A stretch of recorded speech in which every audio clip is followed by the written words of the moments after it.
mkutano umeandaliwa vizuri.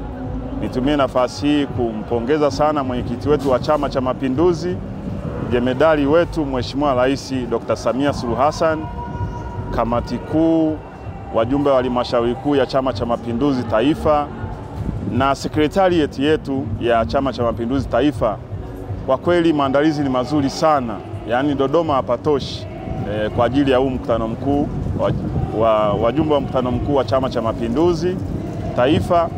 Na leo kuna mambo mengi, lakini kubwa ambalo ningependa kulisema tena kwa kujimwaga kabisa ni mafanikio makubwa ambayo yamepatikana katika utekelezaji wa ilani ya Chama cha Mapinduzi kwa miaka mitano ambayo tunaenda kukamilisha.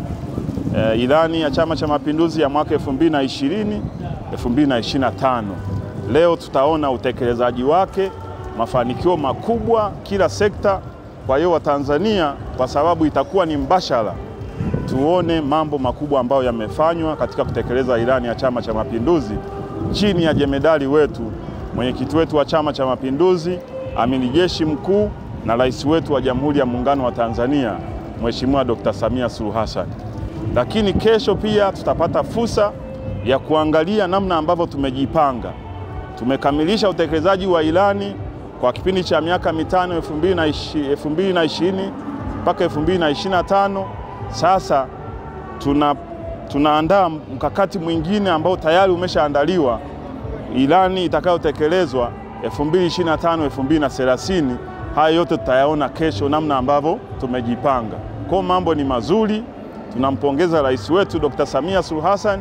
Tunawapongeza wanachama wa Chama cha Mapinduzi wote kwa kusimama na rais wetu katika kusimamia utekelezaji wa ilani, na tunawapongeza Watanzania kwa kutupa ushirikiano kutekeleza ilani, na niwaombe Watanzania tuendelee kushikamana na rais wetu Dr. Samia Suluhu Hassan na muendelee kufuatilia mambo mazuri ambayo tumeyapanga kwa miaka mitano ijayo. Na pia mtulinganishe na wenzetu ambao tunakuja kujipambanua sera za maendeleo. Wao wanakuja na maneno, sisi tunakuja na mikakati kupitia kwenye kitabu cha ilani ya Chama cha Mapinduzi ambacho kwa muda wa miaka mitano ndo mkataba kwa mujibu wa katiba. Vyama vya siasa vinajitokeza, vinanadi sera zao, na watu ni maendeleo. Kwa hiyo mikakati mtaiona kupitia kwenye ilani mpya ambayo tunaileta kwenu. Tembelea YouTube channel yetu VOP Online TV kwa habari moto moto. Subscribe kisha bonyeza alama ya kengele ili kuwa wa kwanza kupata taarifa zetu. Usisahau kulike, kucomment na kushare. VOP Online TV. VOP